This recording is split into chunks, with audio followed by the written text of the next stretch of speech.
कथा प्रारंभ होवत है, सुनिए वीर हनुमान। राम लक्ष्मण जानकी सदा करो कल्याण। अब आप पुत्रदा एकादशी का महत्व में ध्यान पूर्वक सुनिए। एक दिन अर्जुन ने पूछा, हे कृष्ण जी, हमें सफला एकादशी का व्रत विधि सहित कह कृतार्थ किया है। अब आप पौष शुक्ला के व्रत के बारे में समझाइए। उस दिन कौन से देवता का पूजन होता है तथा उसकी विधि क्या है? इस पर श्री कृष्ण भगवान बोले, हे कुंती पुत्र, पौष की शुक्ल पक्ष की एकादशी का नाम पुत्रा है। इस व्रत में नारायण भगवान की पूजा करनी चाहिए। इस संसार में पुत्रा एकादशी व्रत के समान अन्य दूसरा कोई भी व्रत नहीं है। इसके पुण्य से मनुष्य तपस्वी, विद्वान और धनवान होता है। इसकी एक कथा है, उसे सुनो।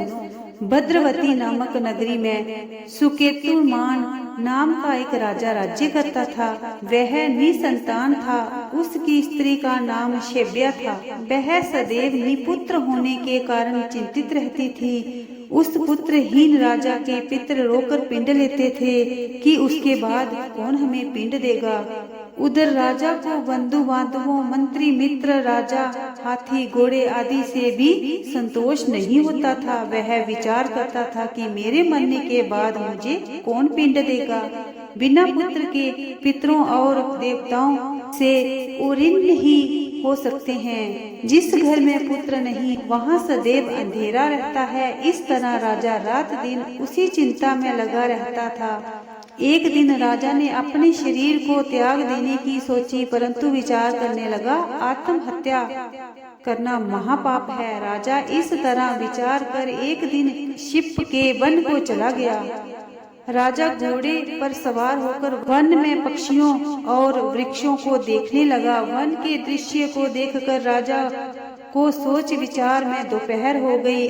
अब राजा को भूख और प्यास लगने लगी। वह सोचने लगा, मैंने अनेकों यज्ञ किए हैं और ब्राह्मणों को मधुर भोजन कराए हैं, परंतु फिर भी मुझे ये दुख क्यों मिल रहा है? राजा प्यास के कारण बहुत बेचैन होने लगा और पानी की तलाश में आगे बढ़ा। कुछ ही आगे जाने पर उसे एक सरोवर मिला। उस सरोवर में कमल खिल रहे थे। उस सरोवर में सारस, हंस, मगर आदि जल क्रीड़ा कर रहे थे। वहाँ सरोवर के चारों तरफ मुनियों के आश्रम बने हुए थे। तभी राजा के दाहिने अंग फटकने लगे। राजा मन में प्रसन्न होकर सरोवर के किनारे बैठे हुए मुनियों को देखकर घोड़े से उतरा और दंडवत करके उन मुनियों के सम्मुख जाकर बैठ गया।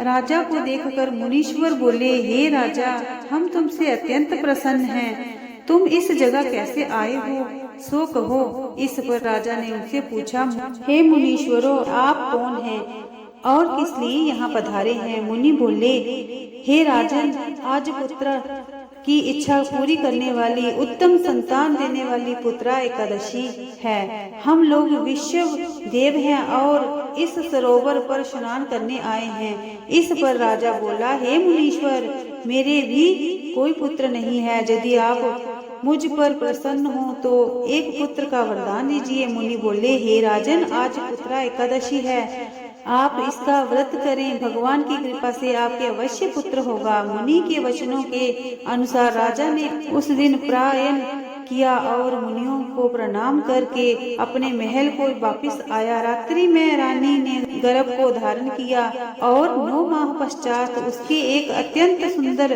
पुत्र रत्न पैदा हुआ। वह राजकुमार बड़ा होने पर अत्यंत यशस्वी और प्रजापालक हुआ। श्री कृष्ण भगवान बोले, हे कुंती, पुत्र की प्राप्ति के लिए पुत्रा एकादशी का व्रत करना चाहिए। जो मनुष्य इसका महात्म्य श्रवण व पठन करता है, उसे स्वर्ग मिलता है। कथा समाप्त होवत है, विदा होए हनुमान। राम लक्ष्मण जानकी सदा करो कल्याण। सियावर राम जय जय राम, मेरे मन बसियो सीताराम।